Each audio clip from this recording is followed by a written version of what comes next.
ತೇಜ್ ಪ್ರಭು ನ್ಯೂಸ್ಗೆ ಸ್ವಾಗತ. ಜೋಡ ಶ್ರೀ ಮಹಾಲಕ್ಷ್ಮಿ ದೇವಿಯ 5 ವಾರ ಪಾಲಿಸುವುದು. ಯಮಕನಮಡಿಯ ಸ್ಥಳೀಯ ಗ್ರಾಮದಲ್ಲಿ ಜೋಡ ಶ್ರೀ ಮಹಾಲಕ್ಷ್ಮಿಯವರ 5 ವಾರ ಪಾಲಿಸುವ ಕಾರ್ಯಕ್ರಮ ಇಂದು ದಿನಾಂಕ 17 ಜೂನ್ 2026ರಂದು ಚೌಡಿಯಲ್ಲಿ ಸಭೆ ಕರೆಯಲಾಗಿತ್ತು.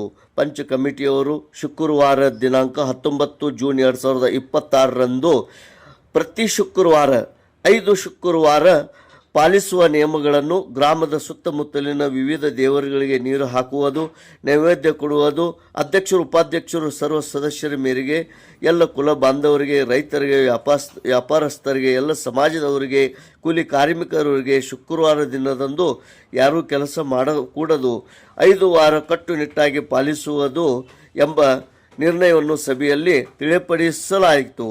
5 ವಾರ ಎಂದರೆ 5 ಶುಕ್ರವಾರ ವಾರ ಪಾಲಿಸಿ ಮುಕ್ತಾಯದ ನಂತರ ಜುಲೈ ತಿಂಗಳ 21ನೇ ತಾರೀಕದಂದು ಜೋಡ ಶ್ರೀ ಮಹಾಲಕ್ಷ್ಮೀ ದೇವಿಯ ಕೋನ ಬಿಡುವ ಕಾರ್ಯಕ್ರಮ ನಡೆಯಲಾಗುತ್ತದೆ ಎಂದು ತಿಳಿಸಿದರು. ಮಳೆಯ ಅಭಾವ, ಮಳೆಯು ಮುಂದೆ ಹೋಗುತ್ತಿರುವುದರಿಂದ ಜೋಡ ಶ್ರೀ ಮಹಾಲಕ್ಷ್ಮಿಗೆ ನೀರು ಹಾಕಿ ಅತಿ ಕಡಕವಾಗಿ ವಾರ ಪಾಲಿಸಿ ಮಳೆ ಬೆಳೆ ಬಗ್ಗೆ ಬೇಡಿಕೊಳ್ಳುವ ಈ ಭಕ್ತಿಯ ಕಾರ್ಯಕ್ರಮ. ಈ ಕಾರ್ಯಕ್ರಮದ ಗ್ರಾಮದ ಗುರು ಹಿರಿಯರು, ಯುವಕರು, ಎಲ್ಲ ಧರ್ಮದ ಮುಖಂಡರು ಸಭೆಯಲ್ಲಿ ಉಪಸ್ಥಿತಿದ್ದು ವಾರ ಪಾಲಿಸುವ ಮತ್ತು ನೀರು ಹಾಕುವುದರಲ್ಲಿ ಕೂಡ ಎಲ್ಲರೂ ಪಾಲ್ಗೊಳ್ಳಬೇಕೆಂದು ನಿರ್ಣಯ ತೆಗೆದುಕೊಳ್ಳಲಾಗಿತ್ತು.